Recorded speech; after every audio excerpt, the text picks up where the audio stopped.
కదిరిలోని APNGO home నందు MEF జిల్లా అధ్యక్షులు గునివాండ్ల నాగేంద్రనాథ్ అధ్యక్షతన జరిగిన అత్యవసర సమావేశానికి ముఖ్య అతిథిగా ఎంఈఎఫ్ జాతీయ నాయకులు ఆనంద్ హాజరు కావడం జరిగింది. ఈ కార్యక్రమానికి సత్యసాయి జిల్లా అధ్యక్షులు నాగేంద్ర మాన్యశ్రీ మందకృష్ణ మాదిగ ఆదేశానుసారం వర్గీకరణపై జరుగుతున్న కుట్రలను ఏ విధంగా తిప్పి కొట్టాలనే అంశాన్ని క్షుణ్ణంగా వివరించడం జరిగిందని, అలాగే ఆంధ్రప్రదేశ్ ముఖ్యమంత్రి నారా చంద్రబాబు నాయుడు పట్ల మాదిగలకు అపారమైన నమ్మకం ఉందని, తొందరలో ఆంధ్రప్రదేశ్ రాష్ట్రంలో ఎస్సీ వర్గీకరణ అమలు చేస్తారని ఆశాభావం వ్యక్తం చేశారు.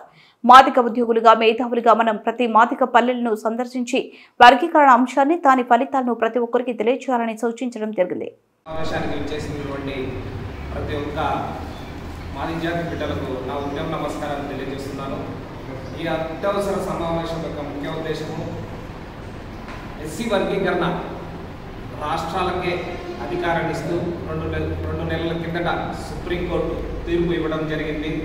కానీ ఆంధ్రప్రదేశ్లో ఎస్సీ వర్గీకరణ అమలుపై ఎటువంటి చర్యలు తీసుకోకపోవడం మాదిగల్లో చాలా బాధాకరంగా ఉంది.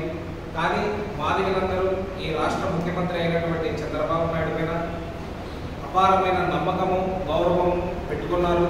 ఆయన ద్వారానే ఎస్సీ వర్గీకరణ జరుగుతుందని, అలాగే ఉమ్మడి ఆంధ్రప్రదేశ్లో మాల, మాదిగ, రెడ్డి ఉపకులాలకు ఎస్సీ వర్గీకరణ ద్వారా ఫలాలు అందజేసినటువంటి ఘనత కూడా చంద్రబాబు నాయుడుకే దక్కుతుందని, ఆ ముఖ్యమంత్రి నేతృత్వంలో ఆంధ్రప్రదేశ్లో అతి తొందరలోనే మనం ఎస్సీ వర్గీకరణ సాధించుకుంటామని ప్రతి మాదిగలు తమ యొక్క నమ్మకాన్ని తెలియజేస్తున్నారు. అలాగే మనము మన ఆత్మగౌరవమైనటువంటి దండోరా జెండాను ప్రతి గ్రామంలో ఎగరవేయాలి.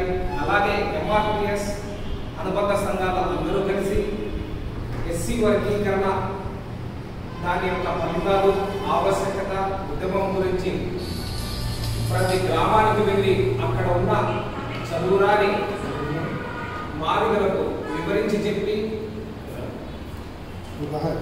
అలాగే ఎస్సీ వర్గీకరణ యొక్క ఫలాలు మనం అందరూ అనుభవించాలంటే దానికి ప్రతి గ్రామంలో ఉన్న మాదిగ బిడ్డలు చదువుకోవాలని చెప్పి, చదువు ద్వారానే మన జాతి అభివృద్ధి చెందుతుందని వారికి తెలియజేసి, దీనికి మాదిగ ఉద్యోగులు, మాదిగ మేధావులు అందరూ తమ బాధ్యతగా తీసుకొని ఈ దసరా సెలవుల్లోనే తమ గ్రామాలకు వెళ్ళి, ఎలా తమ గ్రామాలకు వెళ్తారు, అక్కడ ఎవరెవరు సొంత ఊరిలో వాళ్ళు చిన్నపాటి సమావేశాలు ఏర్పాటు చేసుకొని ఈ ఉద్యమం గురించి వాళ్ళకు వివరించి చెప్పాలని నేను తెలియజేస్తున్నాను.